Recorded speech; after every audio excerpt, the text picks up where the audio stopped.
자, 1-15번 노트고요. 이 1단원의 마지막 이론 내용이거든요. 1-16과 1-17은 문제풀이입니다. 혼합물 분리 이용입니다. 이제 물질을 4개 정도 섞어가지고 분리하는 방식이거든요. 그래서 서술형 평가라든지 수행 평가에 잘 나와요. 목표는 혼합물의 분리 실험을 설계하고 수행할 수 있답니다. 자, 4가지가 있는데 보시면 물하고 리놀레산은 액체거든요. 보면 밀도가 다르고요. 예, 특히 리놀레산은 물에 섞이지 않습니다. 여기에 이제 키포인트죠. 키포인트. 염화나트륨 같은 경우는 소금이에요. 물에 녹죠. 철가루 어떤 곳에 녹지 않습니다. 그래서 여기 오른쪽에 보시면 4개를 다 담그게 되면 이제 어떻게 분리되냐 이거죠. A 같은 경우는 밀도가 0.5 아닙니까? 그래서 여기 리놀레산이 위에 뜨는 거야. 그 다음에 B 같은 경우는 물인데 여러분 여기 그 소금 있죠. 소금 같은 경우는 지금 물에 녹지 않습니까? 그래서 B는 그냥 물이 아니고요. 소금물이에요. 이미 섞였어요. 그리고 C 같은 경우는 무거운 철가루가 되겠죠. 네, 이렇게 지금 세팅된 겁니다. 이걸 가지고 이제 분리하는 건데 분리 방식이 2가지 방식이 있어요. 여러분이 이제 2가지 방식을 다뤄주면 좋아요. 1번 방식 가겠습니다. 요거 요거 소금물, 요거 철아이가. 그러면 시작은 뭐냐? 위에 거부터 먼저 분리하죠. 밀도 차이 해가지고 스포이드를 이제 써가지고 A를 분리하는 것이죠. A 분리, 남는 건 B하고 C인데 이 B, C를 이렇게 2단계로 이제 갖고 갑니다. 거름 장치가 있고요. 거름 장치 거르게 되면은 아무래도 철가루가 여기 위에 뜨고요. 그 다음에 B 같은 경우는 소금물이 쭉 내려가겠죠. 그래서 요거는 용해도차를 이용한 활용이 되겠고요. 거름 장치를 활용했습니다. 뭐가 분리되었니? 결국은 철이 분리됐죠. C. 남은 물질은 B인데요. 여기에 소금물이 있지 않습니까? 그럼 이 소금물을 다시 한번 3단계 거쳐가지고 분리하죠. 무슨 장치? 증류장치. 무슨 원리? 끓는 점, 증류죠. 그래서 소금물을 끓이게 되면은 물이 먼저 기화가 되고요. 소금은 남는 형태가 되겠습니다. 분리된 물질은 물이고요. 남은 물질은 소금이 되겠죠. 됐나? 쉽죠? 다른 방법을 해볼까요? 자, 요 4개 이제 2번째 방법 해보겠습니다. C 같은 경우는 철이고요. 그 다음에 여기 리놀레산, 소금물이 이렇게 밑으로 쭉 빠지겠죠. 무슨 차를 이용한 겁니까? 용해도차입니다. 거름 장치 썼어요. 그래서 이제 뭐가 분리됐나요? 예, 철. 남은 물질은 A하고 B죠. 요 A, B를 2단계를 거쳐가지고 분리하시면 되는데 이 2단계 장치 이름이 뭐예요? 분별 깔때기 장치죠. 밀도차입니다. 그래서 A 같은 경우는 리놀레산이고요. 이제 B가 소금물이 되겠죠. 리놀레산은 스포이드로 이렇게 빼면 되고요. 소금물을 아래 방향으로 이제 빼면 되겠죠. 분리된 물질은 A, 리놀레산. 그 다음에 남은 물질이 B, 소금물이 되겠습니다. 자, 요거를 가열시켜 보겠습니다. 그러면 소금물이고요. 끓여가지고 증류장치에 해가지고 물을 날리죠.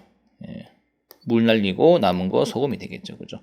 많이 어렵습니까? 할만하죠. 그죠? 네. 그래서 이런 것들이 서술형이라든지 수행평가 내기 딱 좋아요. 보니까, 예. 어렵지 않은 거니까 아마 어렵지 않은데도 불구하고 배점이 굉장히 높을 거거든요. 예, 이런 것들은 잘 주워 먹기 바랍니다. 자, 다음. 혼합물의 분리 활용 사례를 보시죠. 밀도차 쓰는데, 밀도차. 원심 분리기입니다. 액체 상태의 혼합물을 고속으로 회전시켜서 밀도차로 분리하는 장치고요. 요 피를 뽑아가지고 돌리면요. 밑에 혈구라는 적혈구, 백혈구, 혈소판이 고체이기 때문에 가라앉고요. 그 다음 위에 액체, 혈장이 뜹니다. 네. 그 다음 요 내용은 1-12번인가요? 제가 설명했던 내용인데 결국은 물보다 밀도가 작은 기름이 더 멀리 퍼지고요. 기름의 기름. 그 다음에 이거 막으려고 오일 펜스를 설치하는 것이죠. 그래서 가둬놓은 다음에 뜰채라는 이제 마법의 채를 통해 가지고 기름을 분리합니다. 다음 용해도차 활용입니다. 특히 아스피린 같은 경우는 제일 결정인데요. 요거 해열제입니다. 해열제고 지금은 이제 판매 안 하죠, 그죠? 이게 부작용이 좀 있다 보니까 불순물이 포함된 아스피린을 재결정해요. 예, 가열시켜서 다 녹인 다음에 이제 온도 냉각하면은 이제 찌꺼기가 나오거나 아니면 뭐 고체가 나오지 않나? 예, 그거 재결정. 그 다음에 사탕수수즙에서 분리한 설탕입니다. 사탕수수즙을 거르고 끓인 다음에 냉각시켜가지고 또 재결정을 하는 방법이죠. 혈당 얻을 수 있습니다. 3번입니다. 네, 최근에 이제 논란이 많은 석유, 원유죠. 자, 이거 복사 붙여넣기 부작용이죠. 이거 지워주십시오. 자, 끓는 점이 낮은 것부터 먼저 기화되는 형식인데요. 여기 온갖 게 다 섞여 있어요. 원유 안에요. 끓이면 석유 나오고요. 네. 아니다. 석유가 아니고 참 휘발유.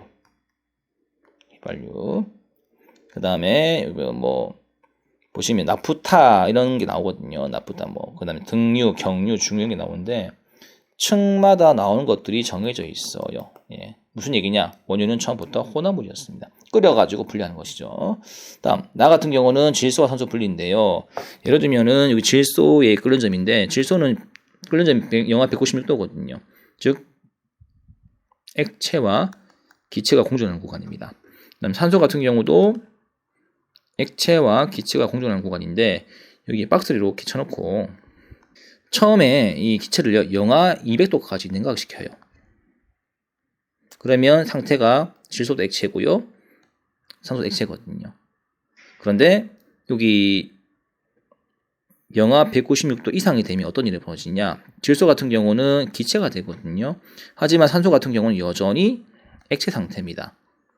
그리고 이제 영하 183도 이렇게 올라가게 되면은 이게 이제 기체, 드디어 이게 기체가 되는 것이죠. 즉, 요 안에 구간 있죠. 요게 질소하고 산소가 분리되는 구간이거든요. 그래서 200도까지 냉각한 액체 공기를 서서히 가열하면 끓는 점이 요거를 지워버리자. 200도까지 냉각한 액체를 서서히 가열하면요. 끓는 점이 낮은 질소 개체가 먼저 기체가 됩니다. 여전히 산소는 액체 상태거든요. 이렇게 이제 분리한단 말이지. 예, 끓는 점 차이에서 분리한 겁니다. 다음에 마지막 녹는 점 활용인데요. 자, 금속을 재활용하는 케이스입니다. 뭐 포카리 스웨트 캔 같은 거지 않습니까? 재활용하러 가잖아, 그지? 그럼 재활용하면 이거 어떻게 쓰냐 이거죠. 결국은 다 녹이거든요. 그래서 불순물이 포함된 금속은 순수한 금속보다는 녹는 점이 낮습니다. 그래서 이를 이용해서 불순물을 제거하고 순도 높은 금속을 얻을 수 있어요. 그 다음에 이제 가열기를 활용한 불순물 제거인데 요거는 여러분들 그 과학 선생님들 교과서에 그림이 나와 있거든요. 이 그림을 참고해서 설명 들으시면 되겠습니다. 자, 일단 여기까지 하겠습니다. 청소년 관람이 불가피한 TV, 청불피 TV.